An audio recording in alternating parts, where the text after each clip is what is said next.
जनतेचा अधिकारनामा जाणीव हक्काची या न्यूज चॅनल मध्ये आपले स्वागत आहे।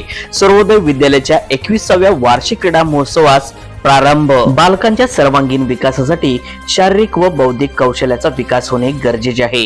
यासाठी शालेय उपक्रमामध्ये क्रीडा स्पर्धेचा समावेश केला जातो असे श्री मोहम्मद लियास समडोळे यांनी सर्वोदय विद्यालयाच्या क्रीडा महोत्सवाच्या उद्घाटन प्रसंगी मनोगतात व्यक्त केले। सर्वोदय विद्यालय व सर्वोदय बाल संस्कार केंद्र यांच्या संयुक्त क्रीडा महोत्सवाची सुरुवात झाली। कार्यक्रमाचे उद्घाटन व प्रमुख पाहुणे म्हणून मोहम्मद लियास समडोळे हे होते।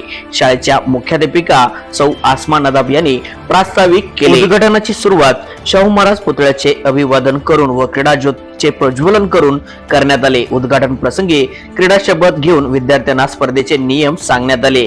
क्रीडा स्पर्धेचे प्रमुख सौ कविता परीट होत्या। सूत्रसंचालन ज्योती रेणेकर यांनी केले। ज्योतीचे नियोजन महाजन सरांनी केले। उद्घाटन प्रसंगी सर्व शिक्षक, शिक्षकेतर कर्मचारी, विद्यार्थी मोठ्या संख्येने उपस्थित होते।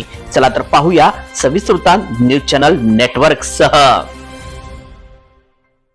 जनतेचा अधिकारनामा जाणीव हक्काची या न्यूज चॅनलला लाईक, शेअर व सबस्क्राईब करण्यास विसरू नका व सदैव रहा अपडेट। जाहिराती व बातमीसाठी आजच न्यूज चॅनलशी संपर्क साधावा। 80 87 820 897।